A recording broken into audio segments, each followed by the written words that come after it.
Good morning, everybody. So the guys are about an hour away from loading Mullet up in the trailer to head on down to Florida to deliver the car back to Garrett and Cameron.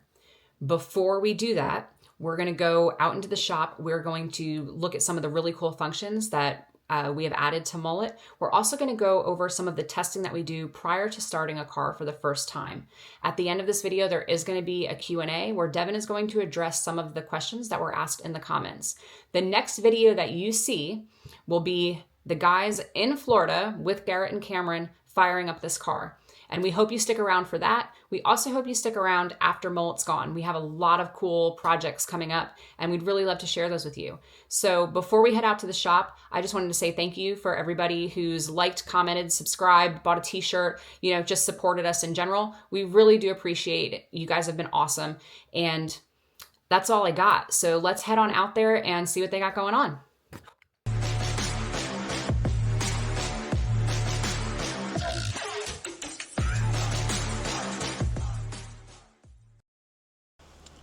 Okay, so we got some Halloween socks. Yeah, it's haunted house socks. Haunted house. Yeah. So you're like totally prepped for the entire month of October. For sure. I got enough for the entire month of October and part of November if we wanted to. Okay. All right. Are we going to do this for Christmas and Thanksgiving? Or? I mean, I don't know. Maybe. Maybe not. You got to hit that like and subscribe button if you want to see them for if you want them for November and Christmas for sure. All right, hang on. Let's check these out. Okay. I got some baller ones planned for the day of Halloween though. Oh, okay. Well, we're excited to see those. Yeah. All right. Thanks, Daniel. You're welcome. So we're testing things? Yep. So, we've already confirmed, everything's, functioning and whatnot. So what we need to do now is scale the sensors, the pressure transducers. So right now we're just hooked up to this one spare sensor that's up on the engine. It's right here. It's called engine spare. It is scaled for a 150 psi because that's the sensor that's in the Rife block. So what I'm going to do is open up my gauge panel, and you can see right here where it says engine spare. It's scaled to 150. Now let's go over here. We've got, it's a little ghetto, but it works. This hose is going right here. Come over here. Okay. This hose is going right over here to the sensor. So there's the sensor. It's 150 psi. It's a spare, and it's just ran to a little Milwaukee inflator. So what we'll do is bump it. It's like right around 65, 64 and a half. And we'll come over here. So right there, we're at 66. So it's, we'll take that as being close enough. So we've confirmed that everything's scaled properly. And if they hook anything up to it, we do that with every sensor in the car. So like every single shock travel sensor we measure, all the ride height sensors we measure, the VPS, all that kind of stuff, we measured all of it. And then all the pressure transducers, we use a little Milwaukee inflator and do that. So I'll show you, we'll show you like the shock travel sensors to confirm that. And we're not too far off from firing this thing up. So let me get back to work. All right, so we are about to check cranking timing. So we always check cranking timing before we fire the car to make sure that it's close. So there's no fuel in the fuel cell, and there is no power to the injectors, and we've already got oil pressure and whatnot. So timing light's clamped on to number 1. Cranking timing is set to 15 degrees, and I'm gonna hit it, and Justin's gonna check it.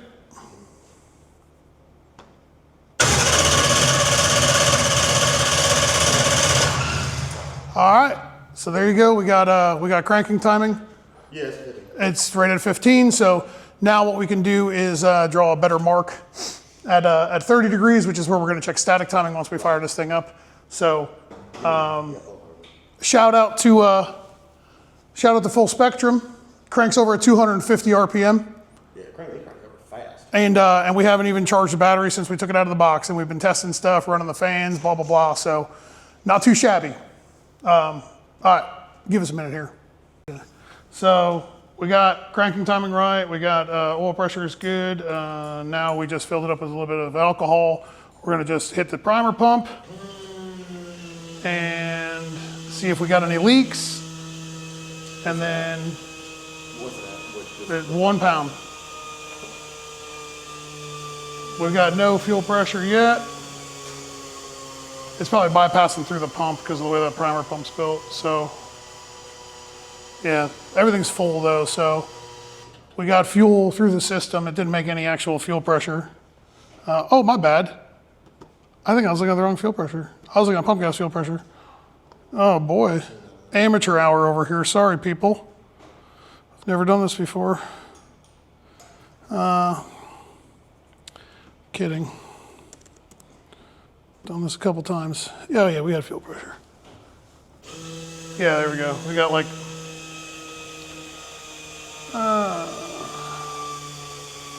50, 60, 70, 77, 79, 80 pounds. So when it's running on the mechanical pump, it'll probably make somewhere in the neighborhood of 90 pounds. So I don't think we're gonna have to mess with the regulator.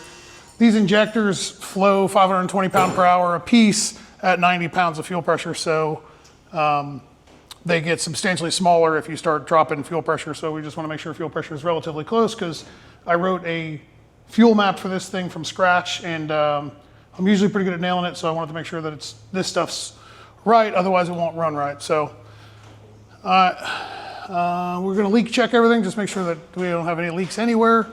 And so far it's been good. So I heard there's some pretty trick shit that you've done with Mullet. Yeah. Would you like to share it with us? Yeah, absolutely. So we're all wrapped up and there's some cool stuff that I'd like to show what we do incorporate with for the street car stuff and even for race cars, some of this stuff is pretty, useful. So first thing is Garrett is maybe known for forgetting to turn on the CO2. So come in here and look at the screen. So I've got CO2 pressure right there, okay? It's right there. Okay, so we got CO2 pressure right there. Well, up above, here you can back up. Overhead, we've got a switch here that he's gonna have to press before he makes a pass. And that's his like master enable. It basically is the go button. So you press that button and notice the interior lights came on. So the dome lights came on, under the car lights came on, which we're gonna show you in a minute. Under the hood, did not come on. But a blue light also came on the dash right here. So it says do it for Dale. Do it for Dale. There's 3 lights right there. So anyway, that's letting him know, hey, the master enable is on. That big blue light is on. Well, the reason that the interior light is on is because the CO2 pressure is too low. So I've programmed this thing so that when it's below X amount of CO2 pressure and you turn on that master enable, that it turns on the dome light. Well, right now, the reason that the CO2 pressure is too low is because I've got the CO2 bottle shut. We've got one of our auto shut-off valves on the CO2 bottle. I'm gonna open the CO2 bottle, or you can watch me, so you can see this thing's closed. So let's just simulate as if somebody forgot to open this, which with this valve, you can leave your CO2 bottle open for like years, it doesn't matter, because nothing can get past this valve unless you arm it. So we open up the CO2 bottle and boom. No more interior light. And notice that our CO2 pressure is back up to where it's supposed to be, I think like 750, 800 pounds, something like that. So if he goes and grabs the master enable and is about to make a pass, his interior light comes on, he's gonna go crap, we're out of CO2, abort, whatever he's gotta do. So that's one cool thing. That has saved a lot of racers. We've done that on a lot of cars and it has saved a lot of racers a lot of heartache and hassle. So we multi-functioned some switches, right? So this button here on the dash, or on the steering wheel, this is the trans brake. So notice we press the trans brake and big yellow light. Okay, so that's your trans brake. And then typically in race scenario, this is your trans brake, this is your bump button. All that does is interrupt how much duty cycle is going to the trans brake and to the solid state relay for the trans brake, and it allows the car to creep in. Now, if you're not pressing the trans brake, click this, and you probably heard something pretty audible. That is your line lock now. So this button is your line lock. It's also your bump button, okay? Turn the master enable off, and now we're driving down the road, cruising along in street mode, or maybe he's cruising through the pits, and there's some people in the way, and we got the horn. So the button has actually got 4 functions, and we can add a 5th if we want to. The 4th function is that this is also the boost scramble button. So the boost scramble button is adding boost when you're going down the racetrack. So if he's on the trans brake, popping and banging, holds the bump button, creeps into the second bulb, lets go of the bump button, it lights the top or the bottom bulb, let go of this, yeehaw, we're flying down the friggin' racetrack. We grab a hold of this, and we've got the scramble button, and it adds a bunch of boost. I can also program it so that when he grabs the scramble button and adds a bunch of boost, it can also ride the horn. So when he's driving by somebody, freight training, he can just blow the horn. So, which is actually pretty hysterical, and I think that we need to do that. I probably shouldn't have put that in the video so that the first time he grabs the scramble button, it just blew the horn, and it would have made for excellent YouTube content. But anyway, yeah, so this is some of the cool things you could do with a PDM and Holley Dominator ECU. So this is all being controlled via the Holley, and we're CAN bus communicating to the Racepack SmartWire. So let's see what else we got.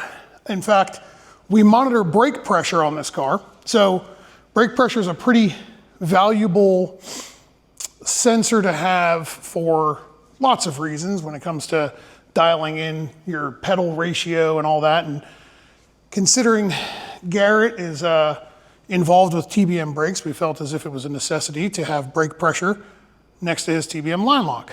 So I'm using brake pressure via CAN to send the message over to the Racepack SmartWire so that his, where are they? Brake lights. If we look at brake lights, its on condition is the EFI brake pressure, which is X767, which is hexadecimal info via VNet on CAN, which y'all don't need an explanation on that, just understand it's magic and it works. When it's greater than 100 PSI, it'll turn on the brake lights. So we're not using a brake switch, we're using brake pressure to activate a CAN signal that's being sent over to from the Dominator ECU over to the Racepack SmartWire to turn on the brake lights. So go in the back and check out the tail lights. So first thing, a couple things about tail lights. There's the marker lights, right? So just standard issue marker lights, right? But what would an El Camino be if it didn't have some pimpin' sequential turn signals, right? Gotta have them, right? And those chutes are always in the way and nobody can ever see them, but we need some bright reverse lights, right? And then, so I was kind of bummed that somebody brought it up, but these are the brake lights, right? But somebody brought this up in the comments, and I was kind of bummed that somebody brought it up because this was already in the works. But when you have a little mini trailer, right? So if you have the mini trailer and it's hooked up, and you got this wing, and you got these chutes, and you got all this stuff in the way, you can't see the brake lights. But let me tell you something, buddy. That right there, bam! Look at that. Look at that. Pretty sweet. Right there. So I did not mount it permanently because I got to do some body work here. I just put some magnets up there to hold it in place. But that's his third brake light, which is a Chevy bow tie, which matches his swimming pool. Obviously. So I thought that was kind of sweet. So third brake light rules. It is actually, if anybody's actually interested, it is I think like 2018 Chevy Silverado pickup truck tailgate emblem replacement that has a light. So pretty sweet. Anyway, it worked out really well. Let's look at lights. So when it is dark out and you're trying to find your gloves or your helmet or change spark plugs or make a bar change underneath the car, let me go ahead, kick these on here. Where are we at there? There we go. So I'll hit the lights in the shop. So, she's bright. We got a bright, very, very, very bright interior lighting, thanks to Scarlett Solutions. Laura's tripping. Typical woman, she'd be tripping. Very bright interior lighting, thanks to Forrest at Scarlett Solutions. We've got some underhood lighting for spark plug wire or spark plug changes in the dark or general maintenance.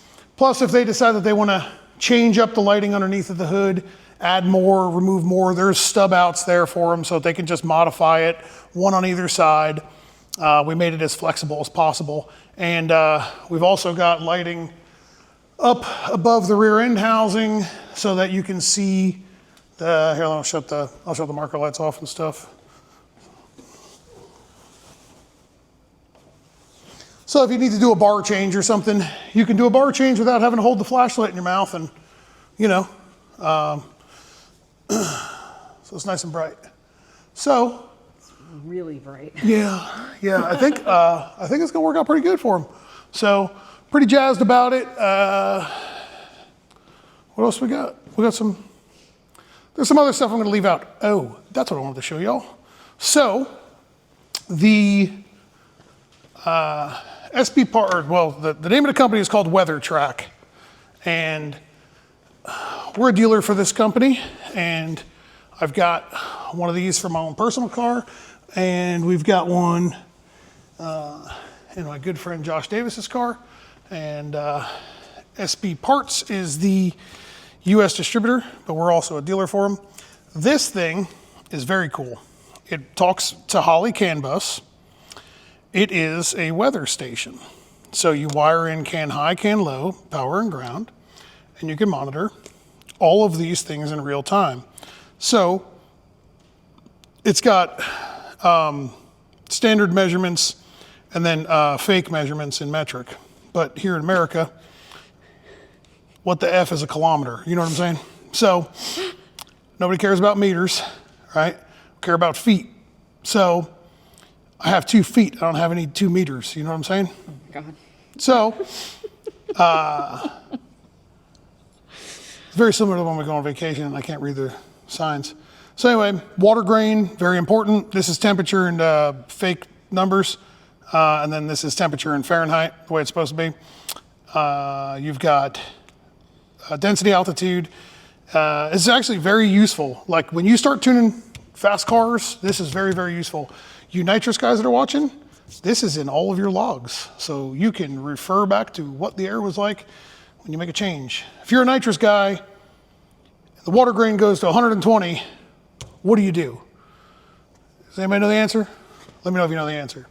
If you're a hot air alcohol car and the water grain goes to 120, what do? Let's hear the answers. So I'm sure everybody in the YouTube comments already knows everything. So this should be easy ones for y'all.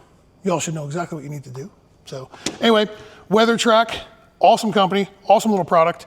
I really like this thing. When we put it in Josh's car, it was great data. We don't become dealers for stuff that we don't like and that we don't use ourselves. And this isn't me trying to sell it to you from us. This is me telling you that whoever you want to buy it from, buy Weather Track, because this thing's cool. So we're gonna put that in. And yeah, I think we're ready to rock and roll. It should be loading up here probably tomorrow and heading on out. We're just waiting on a couple little parts and we'll be hitting the road. So, got anything else for me? Oh, you should show them the sign that you received anonymously today. Oh, I did receive an anonymous sign. So all you guys that are wondering why it's taking us so long to wire the car, somebody sent me this, and I think I know who sent it to me. But just say no to terminal strips. Seriously, just say no. Just don't do it. Stop using terminal strips. All right, that's enough. I'm gonna get back to work here, and we will see you later. Hello, my darling. Hi. We have a bunch of questions that Yeah. I would like to go over and have you answer. Okay. Some people are asking very similar questions, so we're just gonna kind of cover just a couple. Sure. So first question is in relation to the plumbing video that we did. Yeah. Are you going to need a pressure relief valve on the engine for the cooling system? We're not going to use a pressure relief valve. We're going to use, Cameron's going to have to build a little tank on the side of the fuel cell. An expansion tank?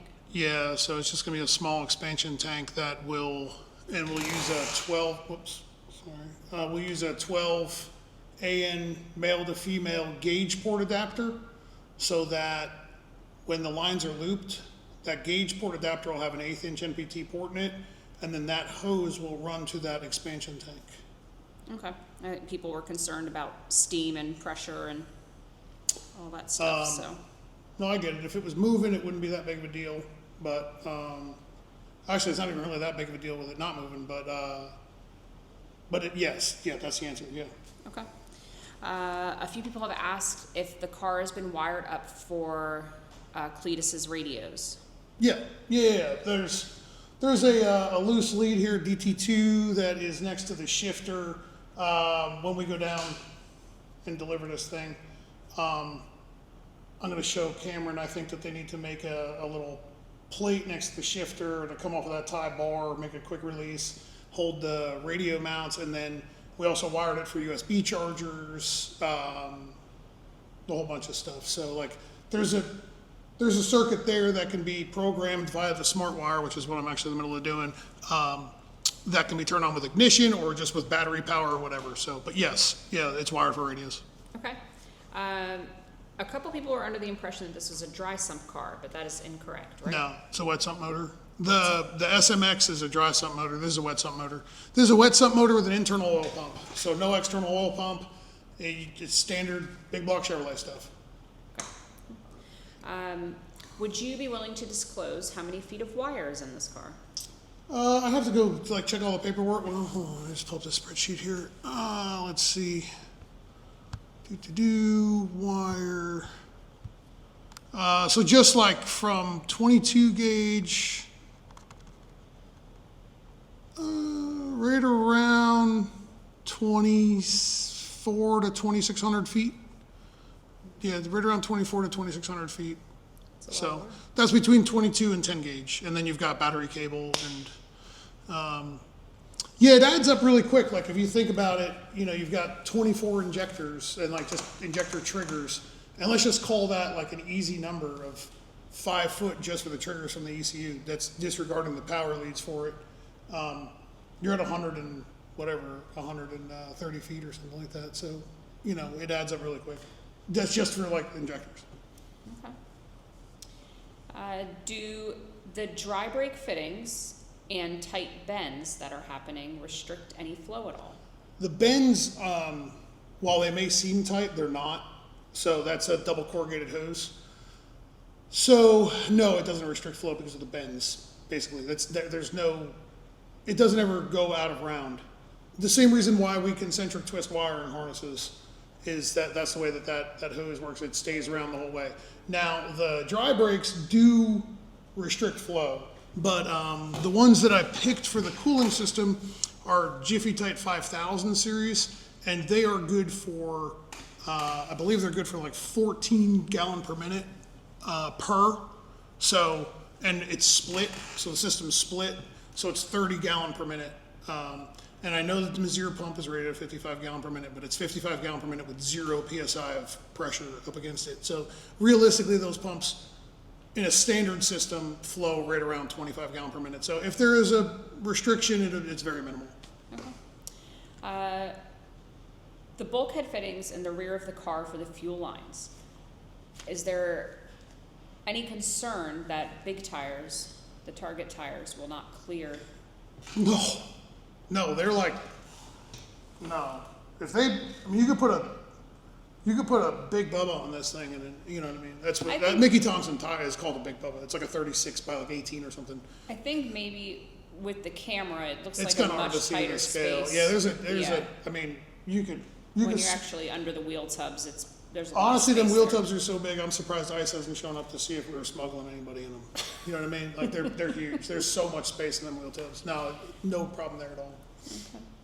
Okay. This is the last question I have, but with the alternator being reverse mounted and it now turns counterclockwise, has the internal cooling fans been altered to avoid overheating? So that alternator that's on this car, the alternator that's for my personal car, and the alternator that's for Cameron and James's Camaro are all the same. I had PowerMaster build them for us. They are reverse rotation, 8244 series, large frame hairpin Denzos. Okay, so the case size is 8244, but it's a large frame hairpin Denso, which means it is a very robust alternator. And they built them with a anti-clockwise rotation fan. I know, I made you good. So the fan that's on them is built to be spun backwards. So it's chassis mounted. And, you know, obviously, like people that have been watching these videos, you can tell there's not much room to mount them on the motor plate or anything. So that's kind of where they have to go. My personal car, my new car is like that. James and Cameron's is like that. So, yeah. Okay. Yeah. I am going to go ahead and ask one more question because a lot of people have asked it. And I know the answer varies, so I want you to kind of just give a brief rundown. How long does it typically take to wire and plumb a car? I already know the answer, Yeah. but I'm going to let you explain. So the plumbing is really the plumbing is the hard thing to quote, right? Like the wiring is, I mean, it is what it is. Like people think like, oh, I have a street car, so it's not that bad. Well, street cars actually take longer than race cars. Like we can do a race car. Like I've done like whatever blower pro mods and twin turbo pro mod type cars and small block nitrous race cars, big block nitrous race cars. Like, we can do like big race cars in like 55 to 65 hours, 75 hours if they're pretty intricate. The street stuff adds a lot of time because like you don't have, like with a race car, you don't have turn signals, you don't have high beams and low beams. Like typically in a race car is like you hit one button and you've got lights. Maybe you only got one brake light, like one tail light, because that's all people want sometimes. They don't care about gear position. Like we already went over a video on like all the features that we did on this car.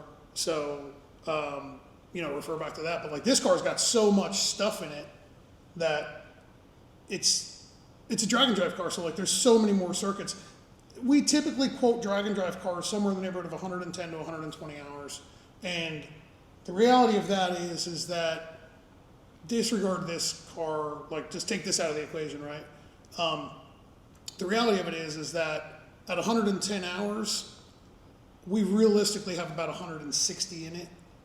And we only bill for 110. We usually give away about 40 to 60 hours on a drag and drive car. And so a lot of that is because I don't feel right about, and this is wrong because like in every other facet of racing it's not this way, but I don't feel right billing time for the planning stages of this.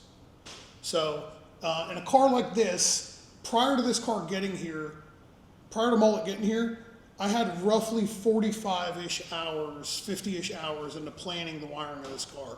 So that's before I even saw this car. All I did was I got a bunch of pictures from Cameron. We got a bunch of kind of mock-up photos of electronics, and I studied pictures of the firewall and how that was laid out. When this car got here, we knew exactly where we were going to put everything, right? So I already had all the paperwork done before this car got here. Like I had everything done, ready to rock and roll before this car got here, and that's why this job got done in, a job like this. Like we got this done fast, like 10 days, 9 days, right? 9. I think, yeah, 9. 9 or 10. Yeah. Well, that half day we can't really count as a Yeah. day. So like, they call it 9 days, right? So like we got this done, wired and plumbed, front to back, drag and drive car, all best of the best, everything. Everybody saw what we did, the amount of work that goes into it. We got it done in like 9.5, 10 days, right? So the amount of man hours, if you think about it, if it was just an 8-hour day, and you just built, and everybody saw these videos, and if you were to just look at it as like, okay, 3 people, 8 hours a day, that's 24 hours in one day. 10 days, it's 240 hours. That's how much time is like, now, is there that much time invested into this? Yeah. Do we bill that? Absolutely not. No. Like this car, that's why I said disregard this car, because like we gave away a lot of time on this car, which is perfectly fine because we wanted to do this. Like this was, Garrett reached out to us about this thing, Cameron reached out to us about it, and basically the general consensus was, we've had, you know, wiring's always the biggest problem when it comes to drag and drive stuff or any race car. They didn't want to have any problems. So they brought it to us, and we were jazzed to be able to do it. So I've done tons of, like, we just did another drag and drive car, just went 594 in the quarter. Bryant's, Like, yeah, Bryant Goldstone. Like, we got Goldstone's other car sitting in, you know, waiting to be done. Like, we have tons of work, but I wanted to do this because Garrett is like a genuinely good dude. Like, he really is. Like, that's not me, you know, whatever, kissing ass or anything. Like, he's a genuinely good dude. Like, I've been around him enough over the years to know that, like, he's a good dude. And I want to see him do well, and I like Cameron, and that's why we kind of shuffled our schedule around and got it in here and got it out as fast as we could. So I want to see him do well, and I want to, you know, and I'm glad that we're able to be a small part of it. So this job here, a little longer hours-wise, just because of how intricate it is. Like, all these bulkheads add time. That's really where there's a lot of time in all the bulkheads. Yeah. You know what I mean? So that's why. And then, you know, you take something like Alan Whitaker's car. Yeah. That car was. That was he more had- than this. Yeah, That was a lot more than this. That That was a lot more than That this. was a very intricate car. That Oh, car yeah. is flawless. Oh, yeah. There was a in lot every more manner than of this. speaking. Yeah. And then, you know, also sometimes we'll have drag and drive cars who still want their power windows. Oh, yeah. Power some- windows, power door locks. We've had cars in here that still want a working air conditioner. Yeah, electric. You know? Yeah, we did electric So- air conditioning compressors like that. Not a belt-driven AC compressor. We've done all types of stuff. But people have asked, how long do these types of jobs take? Race car, bank on 60 to 70 hours. Street car, bank on 100 to 120, somewhere around there. Depends on what it is. Like a Fox body, like my old car, that's a 100-hour job without the bulkheads. Yeah. With just one main engine bulkhead. That car was actually, that's a bad example because that had all auto sport everything and balling out of control. But I don't know if the people are going to want to watch you do an auto sport without the magnifying glass. no, probably not. But either way, we also there's a lot of stuff that has nothing to do with plumbing that we did with this car, right? So like this morning, we put brake lines, like all the flex brake lines on this car, bled the brakes, right? We had to put a drive shaft in it, put converter bolts in it, put U-joint, I had to order new U-joint straps for it, gear oil, engine trans, all that kind of stuff. That's mechanical work. We had to mount everything. If you just wanted a car wired and you brought a car that was just ready to be wired with everything mounted in it, man, you could trim 30 hours off of that quote. So that's the reality of it is, but we quote them because we know that when somebody says, oh, it's ready to be wired, it isn't ready to be wired. So I would say 9 times out of 10, yeah, every car that comes it's here pretty seldom that they show up ready to be is wired. quote unquote ready, and then it's not. Yep. And that's nothing against anybody who brings us a They car. just don't know. It's People just don't know, know, which is fine. It's fair. it usually needs some extra stuff. I don't get mad about it. It's just another day. So, do you have any other questions for me? I don't think so. Do you you have an idea yet of when you're going to be ready to take this down to Florida? So I got to button up a couple other little things, mostly programming. We've already tested everything and, everything's functionality and all that stuff. So I'm hoping that those bulkheads get here relatively early tomorrow. And we still need to take that right front wheel off and hook up the front wheel speed thing, but we're waiting on the hardware for motion for it. So And that was delayed in transport. it was so supposed to should be here ready today, and tomorrow. if it was here today, we would have done it tonight, and then the boys would have stayed, tonight and done that stuff while I was working on this programming stuff, and then we would hopefully be hitting the road tomorrow, middle of the day or something. But the reality of it is that I may be hitting the road either tomorrow night or Thursday morning, so I really don't know. Yep, we're also gonna do some Pete, I talked to Pete last night. Pete Pete Harrell, Harrell. who everybody for some reason thinks is doing the guitar riffs in our videos, but Yeah, it's no, not him. It's not Pete. It's not Pete. But no, I talked to Pete last night, and he was like, yeah, you know, he's like, just, you know, if you get it running pretty good, we'll be good to go. This is a deal that you don't have to put on the dyno. You know, another one of those that, like, you know, with Holly EFI, it's like, I do so many tune-ups on these cars, like, or on all types of engines, but on so many different cars that, like, when you know your way around a good EFI system like Holly that makes fueling VE table and fueling the way it's supposed to, unlike some of the other manufacturers, can't really complain. So anyway, yeah, we're gonna run it pretty good. I'm gonna have to get you in this car, pull it through the gears and whatnot. So just so we can cycle transmission fluid through it and make sure it doesn't stall when you pull it into drive and reverse and all that kind of stuff. I want to make sure that when you put it in reverse, it automatically engages the trans brake so it backs up for them. All the street car stuff, you know, normal stuff. So, but that's all I got. Can't wait. Is that all you got? I think that's all I got. All right, cool. All right, I'm gonna get back to programming. All right. See ya. See you.